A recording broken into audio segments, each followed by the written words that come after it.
Have you ever wondered about the reality of angels, the origin of angels, the purpose of angels, and whether or not there are guardian angels? Stay tuned. Lamb and Lion Ministries presents Christ in Prophecy,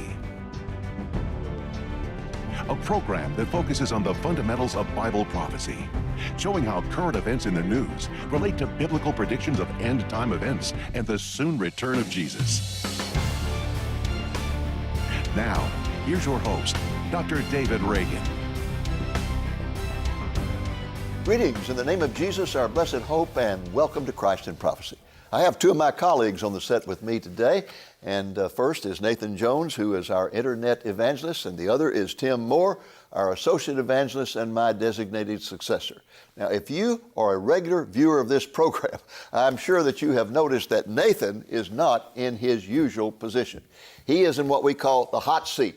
And the reason for that is because we're going to throw all the questions at him. And Nathan, I want to get started fast here, so here comes the first one. Okay. Hang on. All right. Put on your seatbelt. All right, here we go. Feeling hot. Let's just begin with the obvious question. What in the world got you interested in angels? Well, you know, I took angels for granted until my parents got in a really bad car accident. I mean, it was so bad that when the other car hit them head on, it pushed the engine block into the passenger seat and crushed my mother. And my father, even though he was pretty badly banged up, crawled out and passed out on the pavement. Well, all of a sudden, he heard this Harley-Davidson motorcycle roll up, and he loves motorcycles, so he knew what it was. And he saw the chrome wheel, and all of a sudden, this big biker guy, all clad in leather and bandanas with Heaven's Angels on the back of his jacket, lift him up and put him in the grass, and then tear the door off of my mother's car to help her, and then checked on the other car. Well, I didn't hear about this until hours later when my father was in the hospital, and he called and said, well, I was talking to the paramedic, and I wanted the paramedic to thank the biker for helping me. And the paramedic's like, sir, I don't know what you're talking about.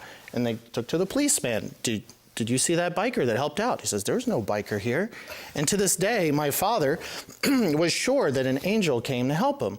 Well, I kind of believed the story, but then I was skeptical. I'm like, why am I skeptical? I've been a student of the Bible all my life. I went to Bible college and seminary and all, and I should believe that there's angels at work in this day and age. Well, they are, but I was skeptical, and that's what really actually got me into studying angels, which angelology, which is the study of angels. So that's the reason that you have this motorcyclist on the cover of your book, right? Right. Coming down a highway. I call him the biker angel because my parents aren't the only one who's been rescued by a Harley-Davidson driving biker who mysteriously disappears, and I put some stories in the book here. But as I wanted to learn more and more about angels, I talked to a good friend of mine, Vic Batista, and he's a pastor down in Miami area, and he and I do a radio show every week, and he said, well, you know, if you really want to learn more about angels, you need to go to the book of Revelation. He says there are 72 distinct angels or groups of angels that can be found in the book of Revelation. He says, why don't we teach through it for a year, and you'll learn more and more. And sure enough, the more I studied about angels in the book of Revelation, I realized that, well, Revelation means an unveiling. So Revelation unveils or takes off the veil that hides us from the spirit world. And we can really understand more about God's mighty angels, his messengers, is what angel means, messengers, Malach in the Hebrew or angelos in the Greek, and understand more about angels. So in this book, not only do we learn a whole lot about angels, but we learn a whole lot about Revelation. Well, did you find that Vic's advice was true, that there is more information in the book of Revelation about angels than any other place in the Bible? Well, there's 108 references to angels in the Old Testament and 176 references in the New Testament. 72 of those are just in the book of Revelation alone. I mean, there are angels throughout the Old Testament. Talk about Jacob wrestling with an angel. There was an angel garden, the Garden of Eden, so that Adam and Eve couldn't get back in. Angels showed up to destroy armies. So we get in the New Testament, they announced Jesus Christ's birth. They were there at the tomb when he was resurrected. They were there when he ascended to heaven. All sorts of angels throughout the Bible. But I was like, we got the church today. do we really still need angels? And that's what Vic challenged me on. Do angels work for the Lord in this day and age?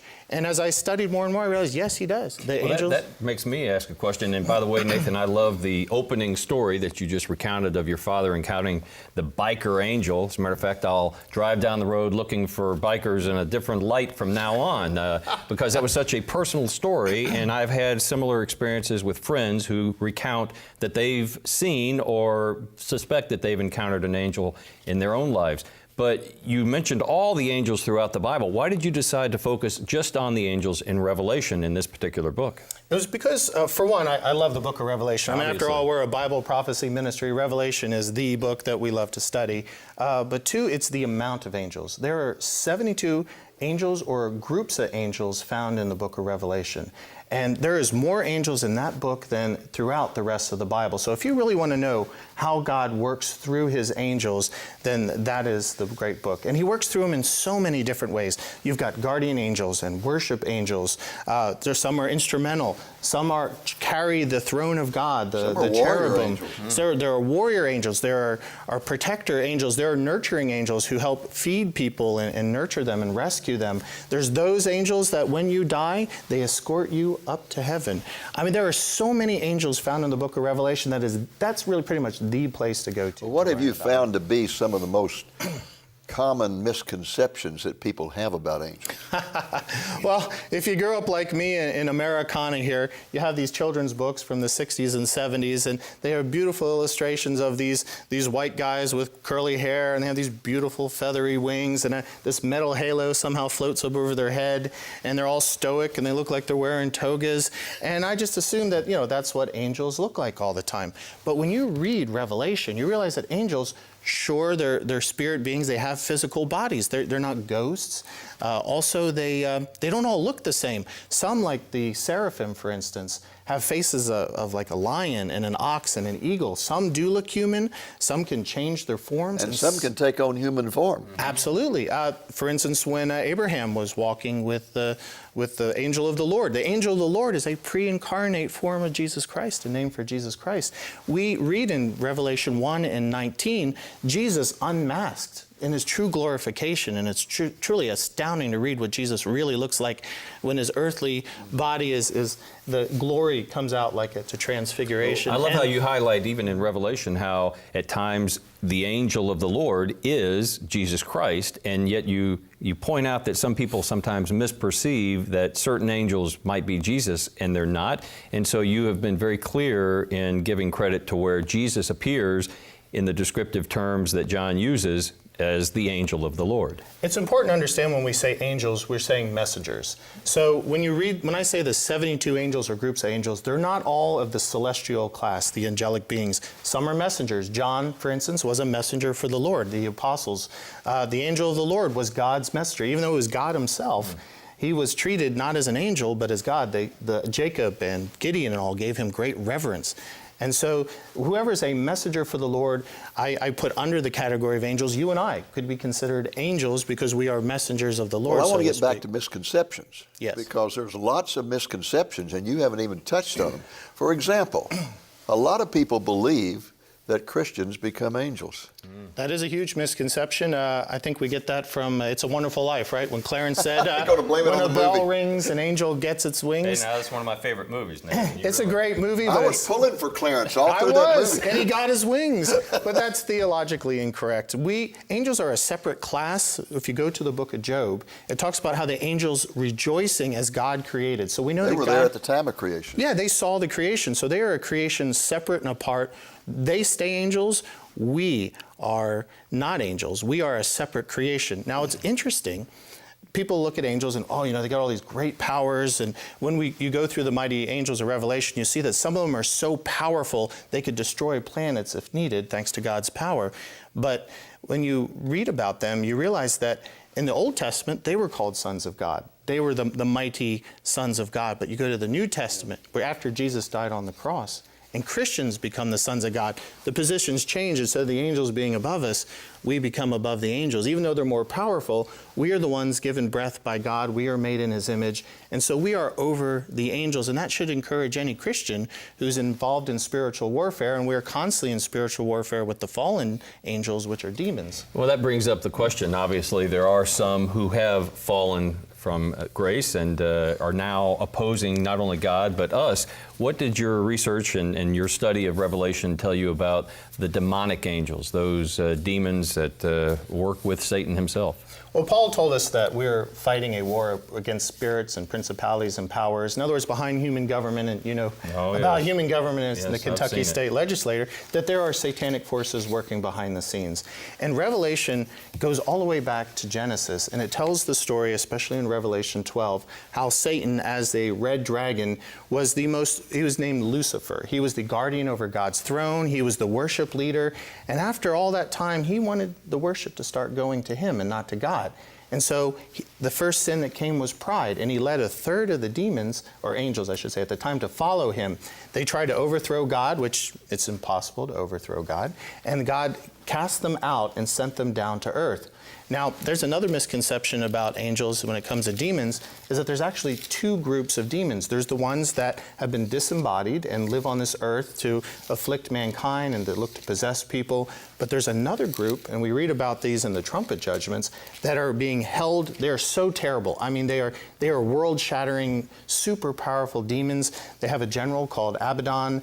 Many of them look like locusts, terribly frightening-looking things. They have these chimera-type steeds that they ride, and they lead a 200 million man army. And as part of the judgments that God's going to do on the earth, he's going to release these demons that are being kept for that time onto the earth to punish mankind during the tribulation. So there's actually a misconception about demons. They're not symbolic of evil. You know, they're not just a figment of our imagination. They are real created beings that have rebelled against God and are destined to their fate. I thought you had in a hell. great point in your book, Nathan, when you said we need to be aware of them and wary of them, not afraid of them, but we don't need to become fixated on them lest we be drawn into kind of a darkness ourselves.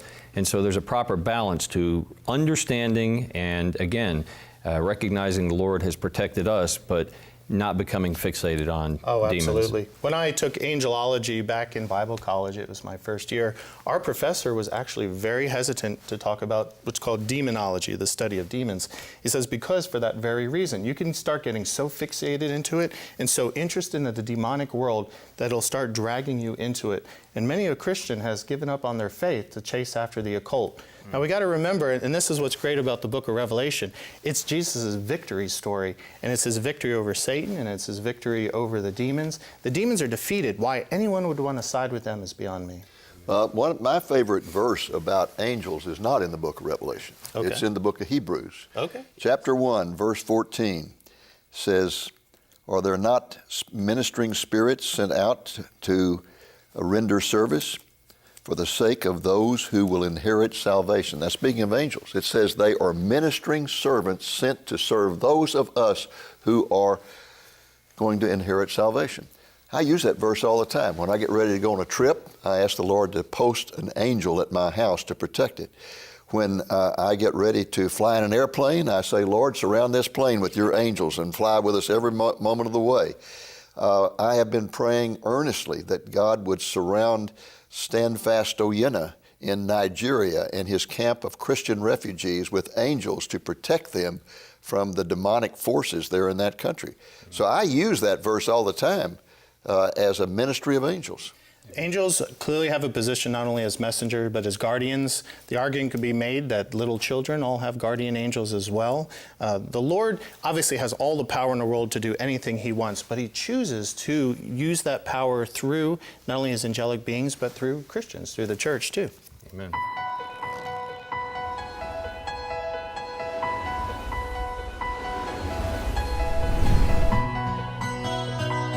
Welcome back to Christ in Prophecy and our interview with Nathan Jones about his fascinating new book titled The Mighty Angels of Revelation.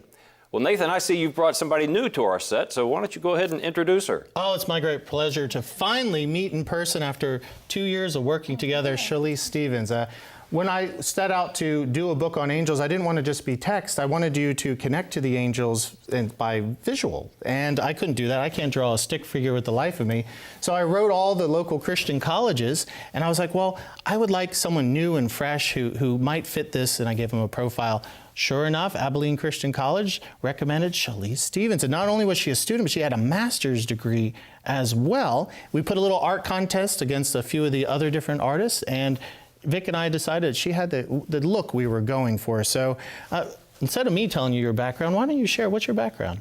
Yes, I have a BFA in graphic design from Abilene Christian, and then I have an MFA in painting from the Savannah College of Art and Design. And I've worked as an illustrator for a while. I worked, even before I went to school, I worked as an artist. And you work with paintings now, right? That's your primary interest is painting? I do, yeah. I like paintings. I mean, I love illustration and watercolor and pen and ink. I'm always trying to get back to having enough studio space to get back to oil painting. That's my favorite thing. And your full-time job is restoring Yes, I'm an paintings? art conservator, specifically a paintings conservator. Okay. So I repair paintings and clean paintings. Wow. So you have to almost be like a chemistry student to do a There job is like chemistry involved, yes. that. Well, what's your inspiration? Because when we wanted to create a certain look, as you can see behind you, there's one of your angels right there. What is your inspiration for how you do art? I actually really love artists of the early 20th century, the illustrators like maybe Kai Nielsen, Maxfield Parrish, those kind of illustrators that really pull a lot from, they pull from myth and fairy tales, kind of a fanciful style, but with a lot of ornamentation and detail. I really love to get into the detail, so that's where it comes Being from. a sci-fi guy, I love your 1950s kind of era sci-fi illustrations that she does. You do all sorts of genres. What's your favorite genre? Probably maybe a sort of sci-fi fantasy combination. Yeah, I kind of like to do my own little, recently I've gotten into that, just doing kind of my own style. Well, Shalise, I was fascinated by the variety of angels that you and Nathan obviously had a vision for. How did he communicate to you, and how did you envision the various angels that you depicted artistically throughout the book? Yeah, he would email me descriptions and also plenty of like verses to read about the angels so I could get a really good feel of, I'm actually a preacher's kid, so I've encountered some of these before, but got a lot of information about kind of a description, and then we just would discuss like how we wanted it to look, like how we wanted to express like the power behind this particular angel or the sort of biblical references that we could find. Problem is that she had Vic and I both being guys, and we always wanted her to beef up all these guys. Like the stone angel, for instance, who throws a giant stone down upon the Antichrist capital and destroys it. Poor woman had to keep on making him more and more like Schwarzenegger by the time she was done. But Y'all were really into like sort of the comic book, like well, yeah. You had to pull it back a little bit from that comic book look. Huh? She did it. We tried to stay very much to the Bible. We didn't want to leave what the Bible said. Obviously, some creativity had it. That's where Shalise comes in. Her creativity is just, I just love. Can you, we have 12, because there's 12 sections in the book, and you made 12 illustrations. Can you show me maybe 2 or 3, 4 of your favorite of the illustrations? Now, I love them all, so it's probably like, who's your favorite kid, right? Right. But maybe you could show us one of them. Definitely, I was really fond of the seraphim, the one that was like a combination. This one was really fun to draw just because it was such a combination of different types and with the lion's head, and I had plenty of room for a lot of information to add on here for ornamentation.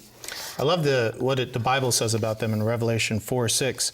They're talking about God's throne room, and before the throne there was a sea of glass like crystal. In the midst of the throne and around the throne were 4 living creatures, full of eyes in front and in back. The first living creature was like a lion, the second living creature like a calf. The third living creature had the face of a man, and the fourth living creature was like a flying eagle. The 4 living creatures each had 6 wings, were full of eyes all around within, and they did not rest or day or night, saying, Holy, holy, holy, the Lord God Almighty, who was and is to come.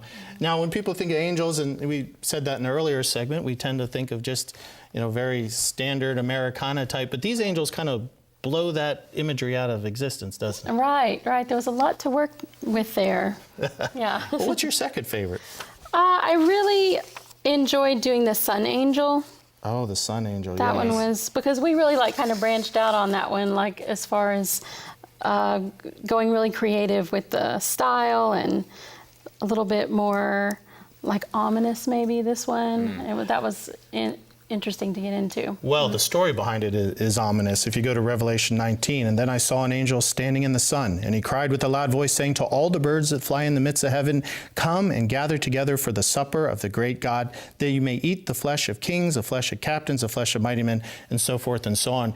And what the reference is that this angel is calling all the birds to come and feast on all those who will die in the Valley of Armageddon. He's the intro angel, so to speak, for the battle of Armageddon, showing that even though Satan's forces want to destroy the Lord had already called it that he's going to win, because he announced that he had the cleanup crew all prepared and ready for the destruction.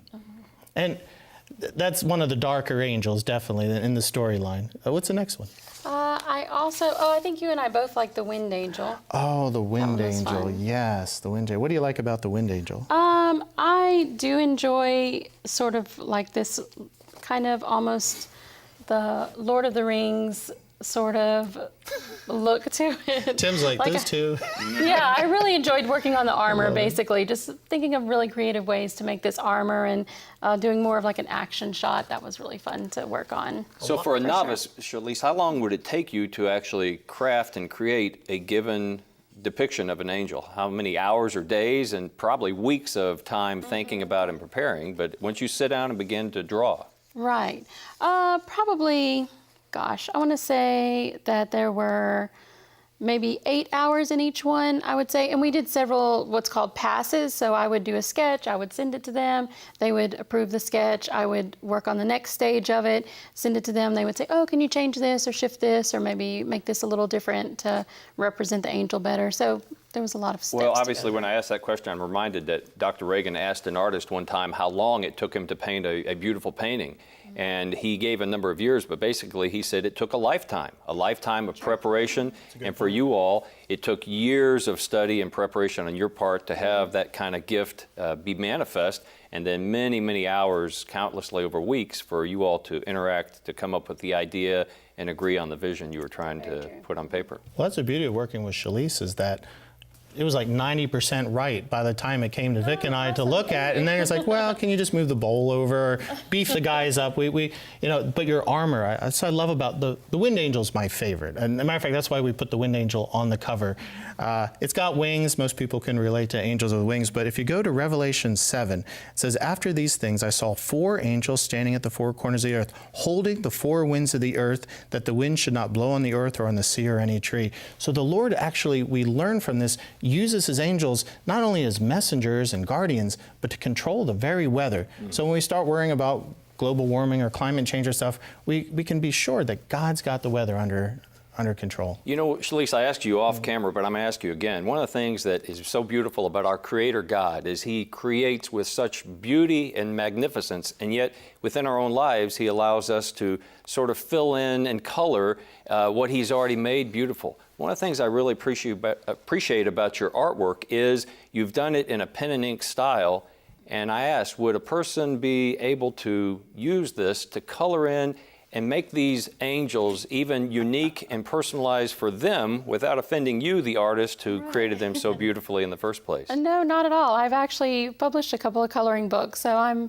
I love doing the black and white ink drawing, and you can take it from there. So our book doubles not only as a teaching book, but a coloring book. And every person can personalize it for themselves in that regard. Ms. Shalise, thank you very much, both for working with Nathan and for coming on today to Christ in Prophecy. Yeah, thank you. I enjoyed it.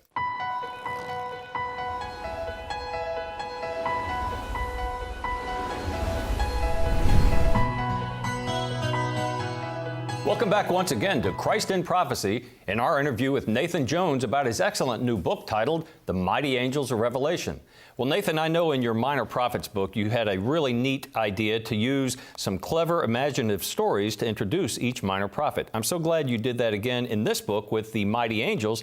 How did you come about doing that once again? Well, there's so many people have different learning styles, and some people read, some listen, some watch. Well, we provided the read, I provided the illustrations, the watch, but some people need story to connect. And so I did the story of John as he's taken off of Patmos, and he's guided by the revealing angel and given a tour throughout the book of Revelation. 2 or 3 pages, maybe 4 at the beginning each section.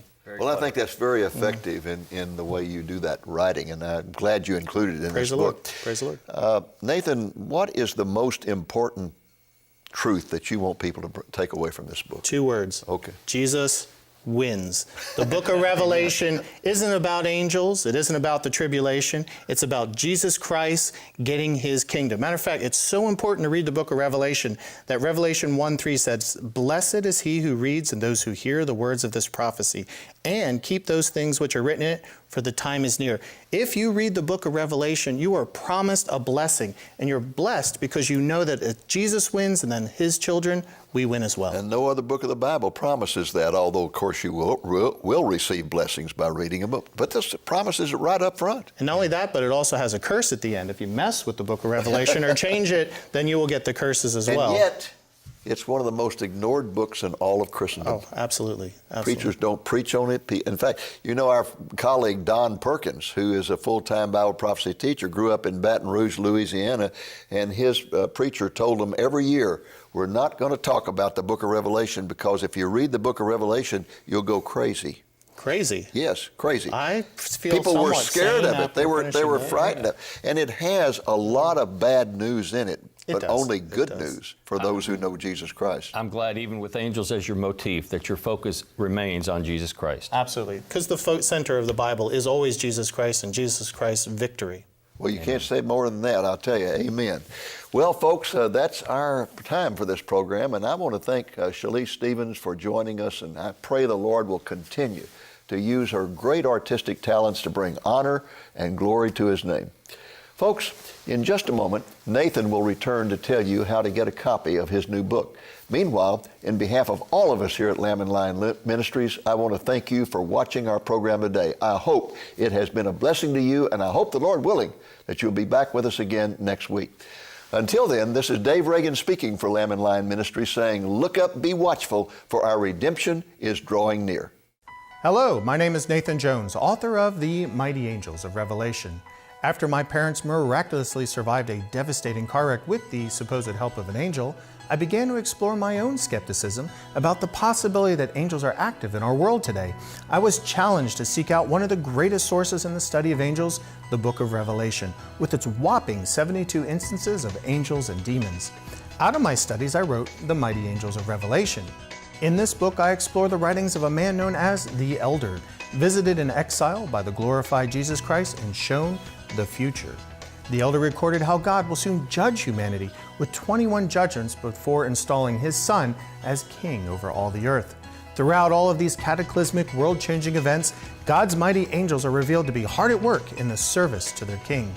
In this book, you will encounter angels such as the Seraphim, the Wind Angel, the Red Dragon, the Trumpet Judgment Angel, the Bowl Judgment Angel, and nearly 70 more. You'll come away with a greater understanding of how God uses his mighty angels in your life today and in the future as told throughout the book of Revelation. And you'll gain a renewed sense of hope that will guide you in these troubling last days. So come, travel along with the Elder and his angelic guide as the end times are revealed in stunning detail. Along the way, encounter 72 of God's mightiest angels as they proclaim God's messages of warning and hope to a lost world. Together, let us explore the mighty angels of Revelation. Order your copy online at lamblion.com or call the number you see on the screen.